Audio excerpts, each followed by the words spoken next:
Tiago, capítulo 4, eu leio de 1 a 6. Vamos ler, queridos, acompanha aí na sua versão, Tiago, capítulo 4, de 1 a 6.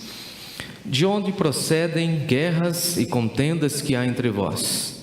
De onde, senão dos prazeres que militam na vossa carne? Cobiçais e nada tendes, matai e invejais e nada podeis obter. Viveis a lutar e a fazer guerras. Nada tendes, porque não pedis.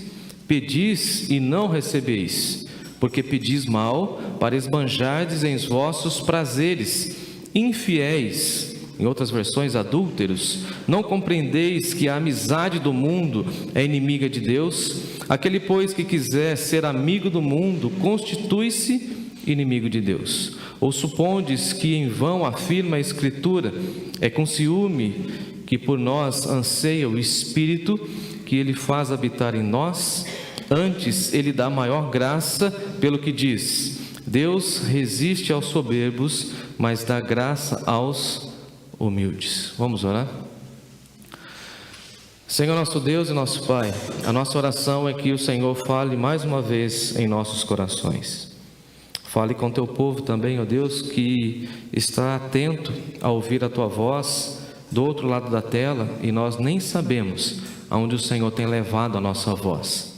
Nós cremos na pregação pública da tua palavra e cremos que essa é uma das formas que o Senhor fala, edifica e orienta a igreja. Por isso, Pai, pedimos perdão pelas nossas faltas, pedimos que o Senhor remova de nós a incredulidade e que o Senhor coloque no nosso coração essa vontade, essa inclinação para ouvir das tuas coisas, das tuas verdades. Em Jesus te damos graças e em Jesus pedimos que teu Espírito tenha liberdade a falar ao nosso coração. Em nome dele nós oramos. Amém. Amém.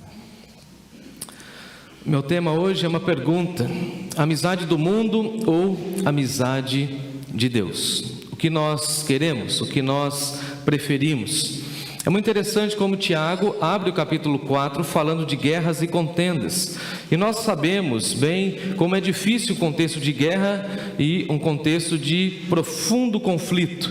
Não sei se alguém entre nós já viveu nesse conflito de guerra ou já teve alguma experiência assim, mas eu me recordo de ter aconselhado um homem que viveu muito tempo no contexto norte-americano, ele é um americano, e ele falou então que viveu um contexto de guerra, e ele dizia então das mazelas e das dificuldades que é viver num contexto de guerra. É claro que Tiago aqui está mostrando uma dura realidade para nós, nua e crua da igreja primitiva, falando que nós às vezes romantizamos a igreja primitiva e fazemos uma leitura de uma maneira muito equivocada, eu diria, da igreja primitiva. É muito comum a gente ouvir assim: nós precisamos voltar às origens lá da igreja primitiva. Alguém pode soltar a caixa? Solta para mim a caixa da bateria, senão toda vez que eu falo ela vibra. Vocês estão ouvindo ou só eu? O meu ouvido é muito bom assim, Daniel? Solta para mim aí. Joia, melhorou, beleza. Como eu toquei bateria, então eu fico atento, né? Então, nós às vezes romantizamos a ideia da igreja primitiva como se a igreja primitiva fosse uma igreja perfeita. E nós ouvimos assim: precisamos voltar aos princípios da igreja primitiva, como se a igreja primitiva não tivesse nenhum problema e nenhuma dificuldade. É claro, irmãos, que nós precisamos voltar àquele princípio de humildade, de reverência, de temor a Deus, mas precisamos lembrar que a igreja sempre foi composta de pessoas pecadoras como nós. Inclusive o Novo Testamento, em boa parte dele, vai falar para nós a respeito de conflitos e dificuldades que os irmãos tinham no seio da igreja. Então basicamente o Novo Testamento vai apontando para nós como a igreja precisa sobreviver por conta dessa multiplicidade, dessas várias personalidades e vários tipos de pessoas, de culturas dentro da igreja. Como temos ouvido a respeito do Espírito Santo, o Espírito Espírito Santo de Deus que nos faz viver em igreja ou como igreja, e sem a atuação do Espírito Santo do Senhor seria impossível, eu diria humanamente falando, impossível nós vivermos juntos se não tivéssemos a atuação do Santo Espírito em nós. Então nós precisamos entender que todos nós aqui somos o quê? Pecadores regenerados pela graça de Deus, e como pecadores nós somos o quê? Falhos e erramos, assim como os nossos primeiros irmãos lá do primeiro século também. E aí Tiago então vai falar o seguinte: olha, aqui na terra nós podemos ter um tempo de convivência na igreja, mas nós não podemos pensar e romantizar que a igreja vai ser um pedacinho do céu. Já ouviu isso? Eu me lembro das pessoas da minha adolescência e juventude falando assim: a igreja tem que ser um pedacinho do céu, tem que ser um recorte do céu. E é claro que a nossa convivência cristã e a comunhão é muito preciosa nesse sentido, e não sei se você concorda comigo, mas tem alguns cultos que às vezes a gente sente a presença do Espírito, a gente sente Deus falando, que a gente fala assim: eu não queria que esse culto terminasse nunca. Eu queria que Jesus viesse agora e já levasse a igreja, porque parece que nós já estamos nessa ambiência, nessa atmosfera espiritual. No entanto, nós aqui estamos. Enquanto aqui estivermos, a gente vai se esbarrando, a gente vai perdoando, suportando uns aos outros, a fim de que possamos cumprir a nossa missão. É claro que você deve estar pensando assim: mas é aquele irmão, é aquela irmã que eu preciso aguentar, eu preciso tolerar. Então tolera em amor, porque alguém também está te tolerando, alguém também está dando suporte a você. E aquela ideia do suporte que Paulo coloca em dois sentidos é muito interessante: suportai-vos uns aos outros, ou seja, dê suporte, mas também tolere o seu irmão, cuide daquele que é mais fraco. Então nós precisamos ter esse entendimento. E então, olhando para a igreja primitiva, às vezes nós olhamos o seguinte: não, a igreja primitiva ela era muito mais espiritual, e as igrejas contemporâneas são extremamente secularizadas e mundanas. E aí nós às vezes perdemos a noção de olhar e de perceber que Jesus funda a sua igreja com pessoas, e as pessoas são falhas. Quer ver um exemplo? Jesus acabou de fundar a igreja, culto inaugural da igreja, inaugurou a igreja. Pedro dá uma declaração fantástica, bombástica: tu és o Cristo, o Filho do Deus vivo. Segundos depois, o que Pedro diz? Senhor, não vai para a cruz não, toma cuidado.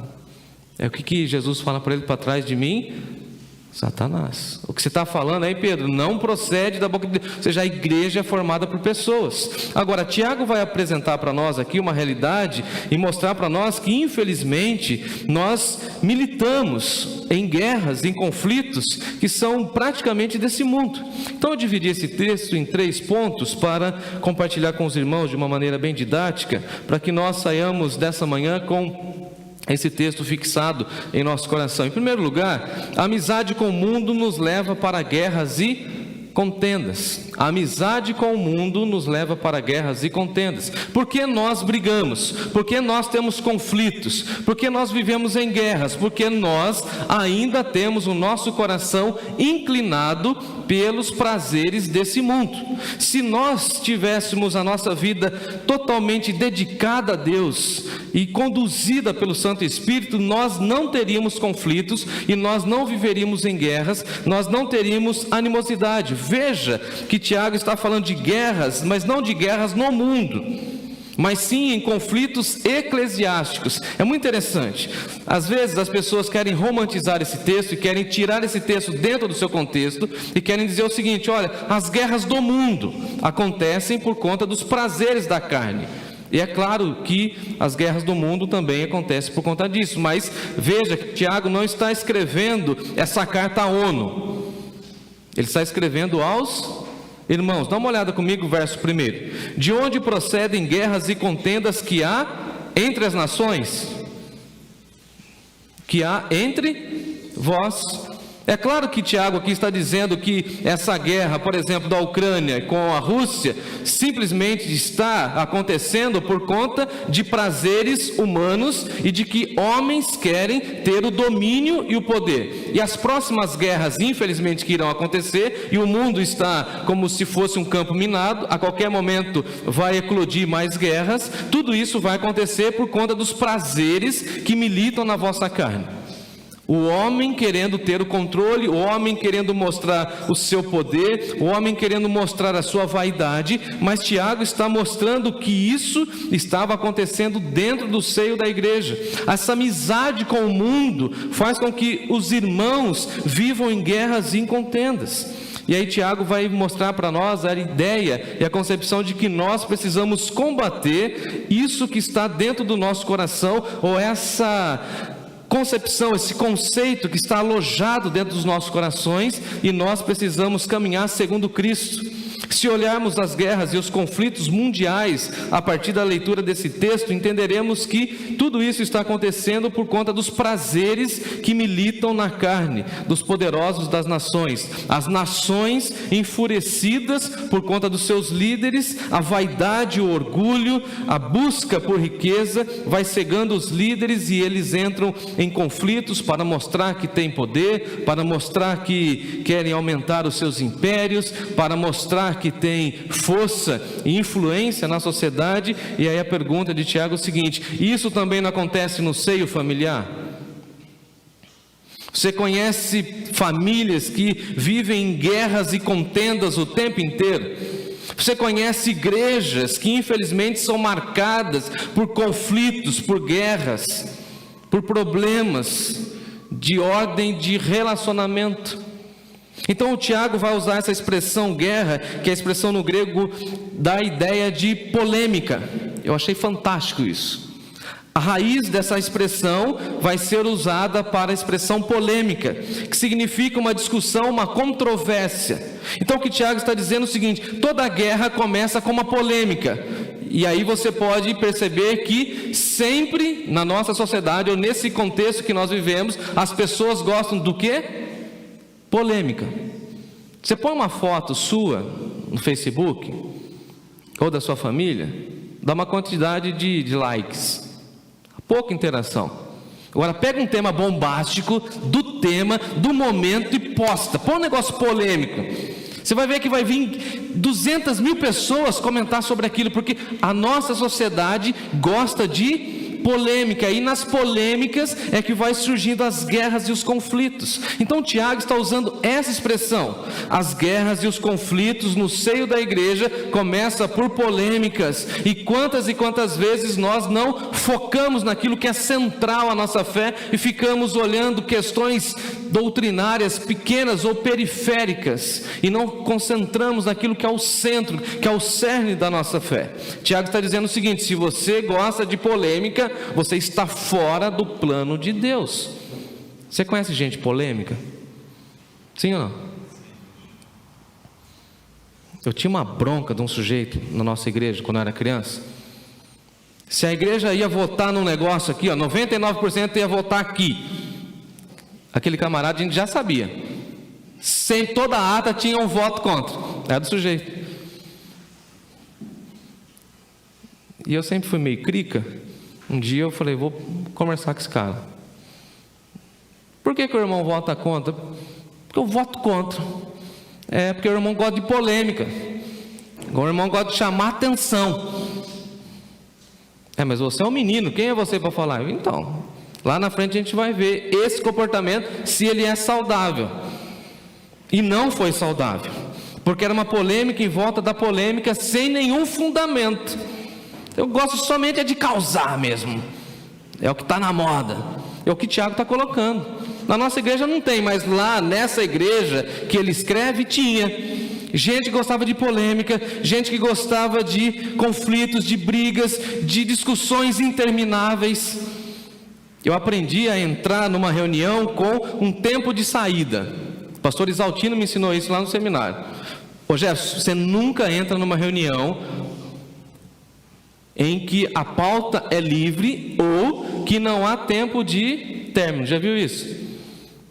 Qual que é a pauta da conversa? O que a gente vai conversar? E que hora vai acabar essa conversa? Porque se não tem gente que você dá o microfone, ela começa a falar e falar e falar, porque ela é amiga do mundo, ela fica falando 24 horas e aquela conversa não tem fim. Não tem fim, é o que Tiago está colocando para nós. Então veja que o nosso comportamento não pode ser um comportamento igual ao do mundo. Se as pessoas gostam de polêmica lá fora da igreja, nós como cristãos não podemos entrar na mesma onda, porque isso mostra a nossa amizade com o mundo. Eles gostavam de briga, eles gostavam de polêmica, eles gostavam de criar um mal-estar entre as pessoas, de ficar naquela discussão, naquela rivalidade, animosidade. Tiago está falando o seguinte, ó, guerras e contendas que há entre vocês, esquece. E é engraçado que para você criar uma contenda, basta apenas uma palavra mal colocada, ou às vezes uma postura nossa, não é assim? Às vezes você nem quer brigar. Porque assim, tem gente que gosta de briga, né? Vamos falar a verdade? E aí vem o sábio Salomão e fala o seguinte: não imites o homem violento, o homem mau. Fuja disso, fuja desse comportamento. E aí às vezes, quando você vai tratar determinados assuntos, você vai entendendo que foi só uma pequena palavra. No direito a gente fala isso, né, Lucas? Foi só uma fagulha que promoveu uma discussão. Quer ver? Quem nunca teve ou nunca ouviu um conflito familiar que surgiu de um pequeno negocinho no domingo à noite, daquela pizza ou do almoço da família, que alguém falou um negocinho, a outra pessoa não entendeu, e aquilo girou um negócio gigantesco que virou um grande conflito.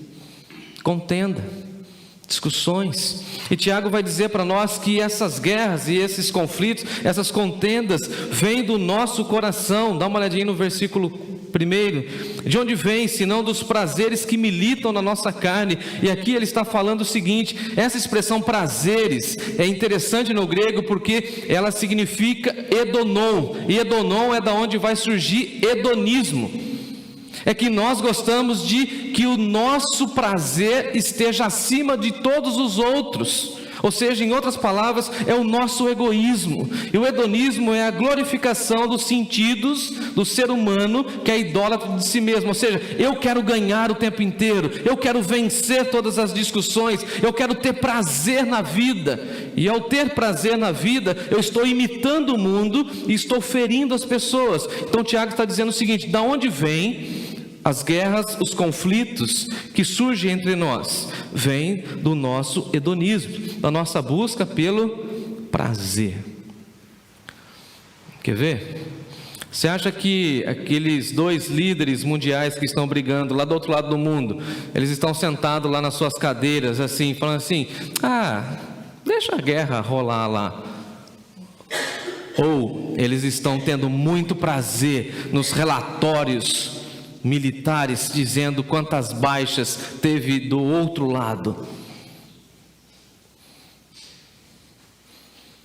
Quem já assistiu os filmes da Segunda Guerra vai se lembrar de como, quando eles recebiam os relatórios, eles vibravam. Eles têm prazer nisso, têm prazer no conflito, têm prazer em saber que o oponente veio ao chão. E a vontade própria, sem orientação e sem o controle do Espírito Santo, nos leva aos conflitos. E o Tiago está dizendo o seguinte para nós: se tem uma coisa que a gente precisa tomar cuidado, é com os nossos prazeres.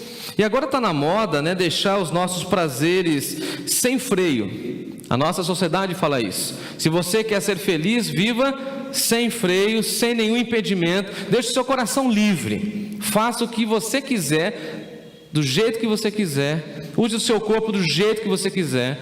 Use a sua mente do jeito que você quiser. Isso é o quê? Busca pelo prazer, o hedonismo. E aí Tiago está falando o seguinte: isso está militando, isso está brigando dentro da nossa alma.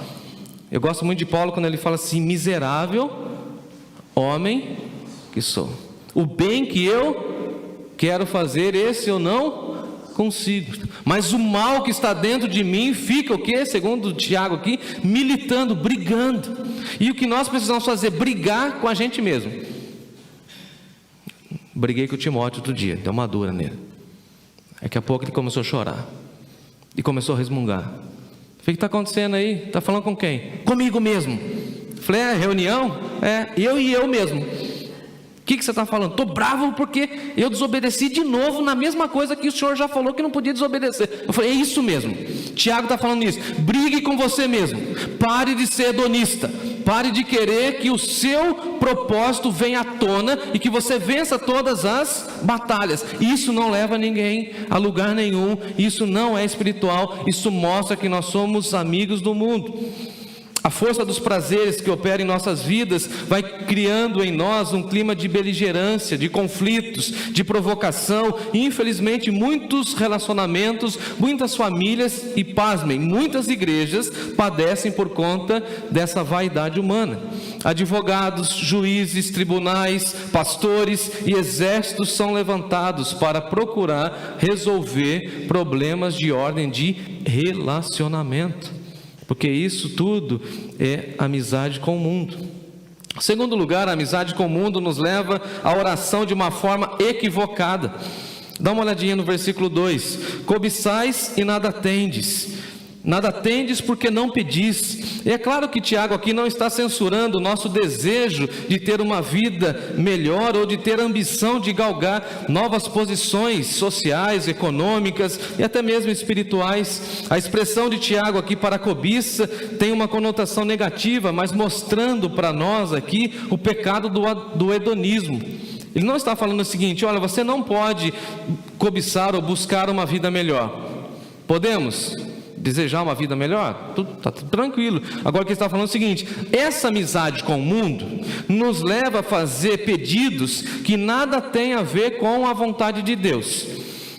Às vezes eu fico horrorizado quando eu ouço alguns programas, entre aspas, dito evangélicos, porque a agenda de pedidos desse povo é uma agenda voltada para essa vida.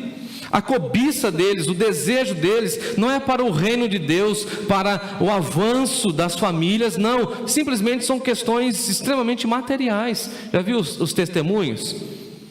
Eu era assim, pobre, não tinha nada, cheguei aqui e um caminhão de bênçãos, materiais. Será que bênçãos materiais têm a ver com a bênção de Deus? Eu posso ser ricamente abençoado por Deus e mesmo assim permanecer o quê? Com a minha conta no banco normal, como ela sempre foi. Agora, cobiçamos e não temos, matamos, invejamos e nada podeis obter, porque vocês vivem lutando e fazendo guerras. Em outras palavras, Tiago está falando o seguinte: vocês estão procurando por meio da oração ferramentas que Deus não vai dar, porque a oração não tem essa finalidade. A oração não está à disposição nesse sentido. Podemos sim ter os melhores desejos, as melhores condições, mas na realidade nós não podemos cobiçar aquilo que não está na nossa pauta. Quantas vezes nós cobiçamos e não recebemos? Pedimos mal e não sabemos pedir. Às vezes nós não ganhamos porque nós não sabemos pedir, e temos que saber pedir. As criancinhas é que sabem pedir. Quem teve filho pequeno sabe disso. Quando o filhinho chora, o que ele quer? E aí a mãe sabe, não sabe? Sabe. Chora, tem que saber chorar, tem que saber conversar com Deus, tem o caminho para conversar com Deus, tem um propósito para falar com Deus. E nós usamos às vezes as orações a bel prazer, de acordo com a nossa vontade, para as nossas questões mesquinhas, pequenas. E Deus está falando assim: eu tenho muito mais para você. Tem um meme que eu acho muito interessante na internet, quando uma pessoa chega assim para Jesus com uma lista de pedidos, né? E Jesus, esses aqui são os meus planos. Aí Jesus olha assim e começa a dar risada, fala: só isso? Que pequeno. Você está pedindo uma casa, um carro, uma carreira, é só isso mesmo que você quer? Você não quer ser uma pessoa relevante, você não quer ser uma pessoa que vá marcar outras vidas, é só isso mesmo? Você está cobiçando só isso? É só isso? A sua visão está extremamente encurtada. E quanto mais a gente ora, mais Deus abre o horizonte das nossas orações, não é assim? Quanto mais vida com Deus, mais a gente deixa de orar por algumas coisas e pede por outras coisas.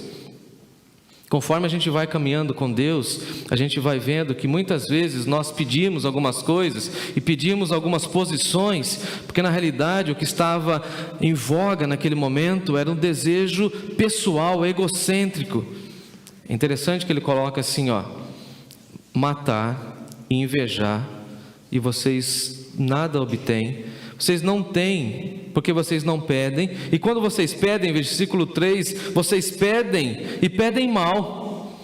E quando vocês pedem mal, vocês pedem para esbanjar nos vossos prazeres. Ou seja, vocês pedem e vocês fazem das orações o momento em que vocês estão pedindo para gastar com os prazeres dessa vida.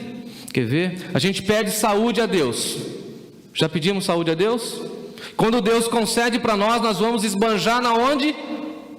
No mundo, e não gastá-lo no serviço do rei. Aí depois a gente canta de uma maneira muito hipócrita: no serviço do meu rei eu sou feliz, abnegado, mas não entrego o meu corpo para o serviço do rei. Mas eu peço por saúde, eu peço uma condição nova de trabalho e um aumento salarial, amém?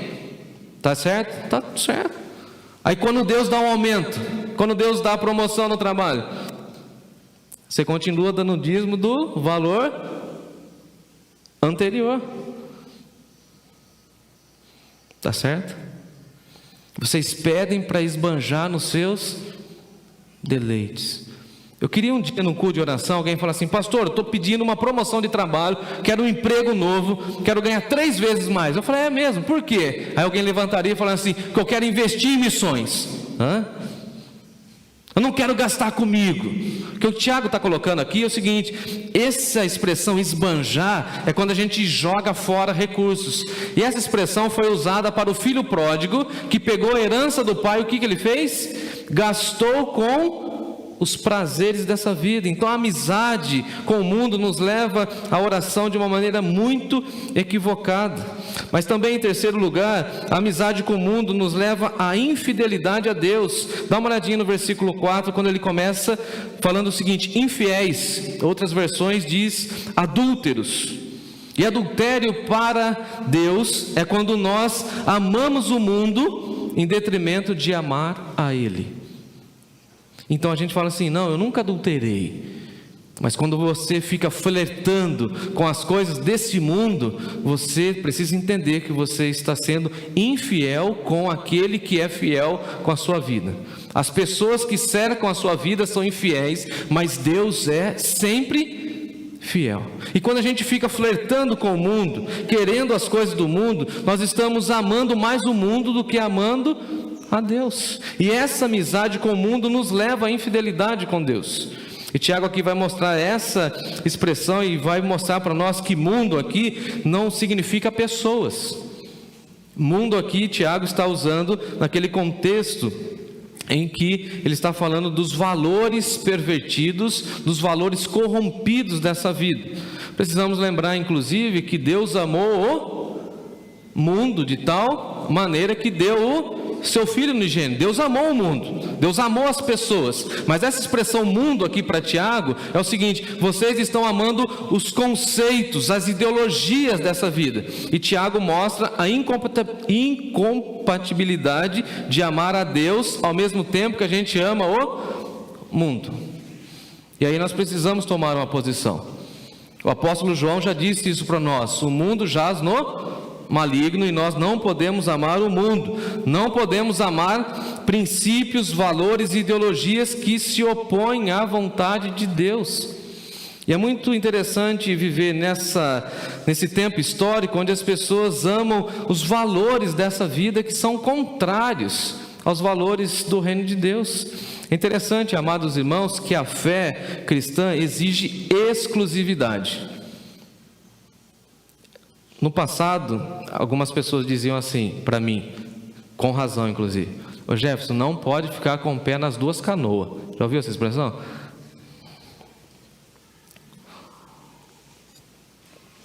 Eu ia na igreja mas eu gostava de ouvir umas músicas que nunca vi no culto, e que bom que eu nunca vi no culto, não cabia no culto. Aí um dia eu estava com uma camiseta de uma banda que eu gostava de música, encontrei com uma irmã no centro da cidade. Ai, para que eu encontrei com aquela irmã, hein? Aquele dia foi uma surra. Falou: menino, você sabe o que está por detrás dessa banda? Eu falei: não, senhora. Então eu vou contar para você. Eu falei: a senhora ouve? Não. É que meu filho também gosta dessa banda, então pois não. Pode falar aí. Falou. Eu vou falar para você, hein? Ou você volta para a igreja, fica na igreja, rasga essa camisa, arranca esses livros. Naquela época era os discos mesmo, LP, depois veio o CD. Joga fora tudo. Ou você está comprometido com esse negócio. Sim, senhora. Para arrematar, sabe o que eu vou falar para você? Pois não. Você está com o pé em duas canoas. Você quer ser amigo do mundo e amigo de Deus. Não dá, meu filho. A fé cristã, eu até marquei essa frase na minha vida. A fé cristã exige exclusividade. Ou você é de Deus, ou você não é de Deus. Falei: sim, senhora. Jesus já falou isso mesmo. A senhora está certa.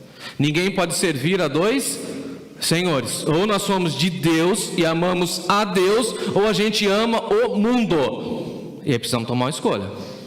Então, se nós somos de Deus, qual é a carta magna que segue de base para a nossa vida? A Bíblia. Não é os conceitos que estão dizendo fora da igreja. Porque às vezes nós falamos o seguinte, inclusive, que é a nossa doutrina, que a Bíblia é a nossa única regra de fé mas aí quando a gente vai tomar decisões, a gente toma decisões pautadas pelos nossos valores e conceitos que são muitas vezes mundanos. Se a Bíblia é a nossa regra de fé e prática, o que nós precisamos aprender cada vez mais é o quê? A Bíblia. Por isso que nós nunca teremos cultos, shows, porque nós não estamos aqui focados em entretenimento. Por isso que a gente não vai ter nenhum tipo de evento na igreja somente para alegrar os nossos sentidos emocionais, porque a gente vai importando as coisas do mundo para fazer com que a mensagem cristã se torne um pouco mais palatável. E aí Tiago está dizendo: olha, não compreendeis que a amizade do mundo é inimizade contra Deus. Num cenário político como o nosso, escolher uma ideologia que é contrária àquilo que a Bíblia diz, é você caminhar para uma proposta do quê? Inimizade contra? Pensem nisso. Vai ser difícil para nós esse ano, porque as posições estão aí. Diz aí Tiago no versículo 4: aquele que quiser ser amigo do mundo, constitui-se automaticamente. Eu quero defender o mundo, eu gosto das coisas do mundo. Então você está se constituindo inimigo de Deus. É você mesmo que está dando para você esse título, porque a Bíblia diz e vai afirmar que Deus tem ciúme de você. Olha que interessante. Deus não quer te perder.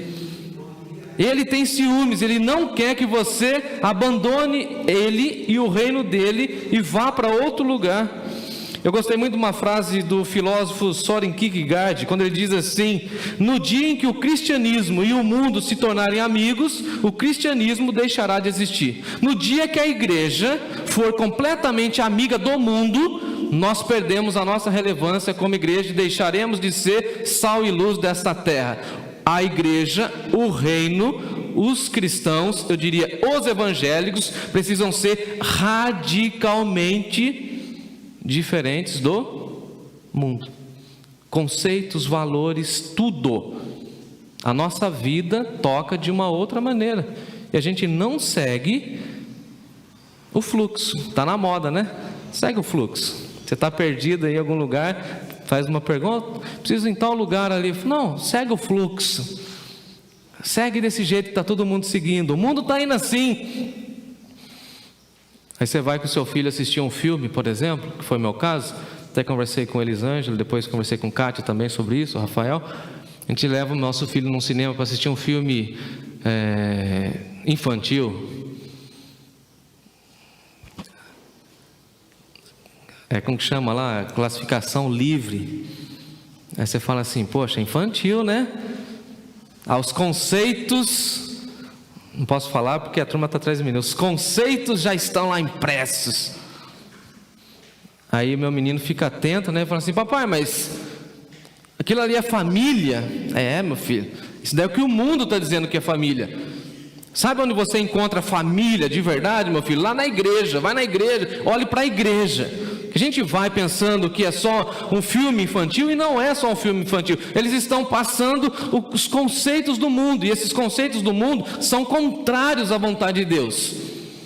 Se você e eu deixarmos os nossos filhos ouvindo as músicas que está na moda, ou as músicas do sucesso desse tempo, daqui 5, 10 anos nós encontraremos os nossos filhos cantando e dançando lá no mundo. É a realidade que nós vivemos, sim ou não? Se a gente não cuidar bem das nossas gerações aqui, dos nossos adolescentes, quando eles adentrarem as universidades, eles amarão a Deus ou o mundo? Entende? E Tiago está colocando o seguinte para nós: Deus tem ciúme de nós. Ele não quer te perder.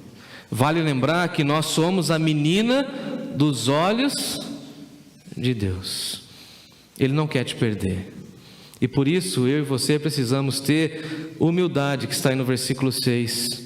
Deus resiste aos soberbos. Ele não atua nos soberbos, mas Ele dá graça aos humildes. Tenha humildade, busque a Deus, e Ele certamente vai mostrar para você e para mim o caminho para nós rejeitarmos o mundo.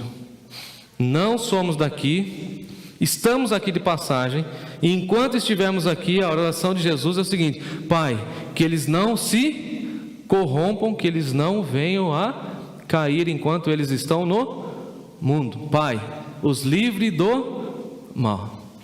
Não sei você, mas a minha oração tem sido essa: Deus, não permita que a Nova Canaã tenha conflitos internos a ponto dessa igreja se desintegrar e amar mais o mundo. Pai, não permita que os nossos filhos caiam nessa ladainha desse mundo e venham se perder. Pai, que os casais da igreja não caiam nessa ladainha também do mundo, que pode tudo em 4 paredes, e que eles percam a pureza sexual. Pai, cuide dos nossos adolescentes, para que eles permaneçam crendo, vivendo no Evangelho e se casem de acordo com a vontade de Deus. Pai, não permita que os nossos jovens, ao adentrarem as universidades, percam essa fé. E essa é a minha oração, em nome de Jesus. Amém. Vamos cantar?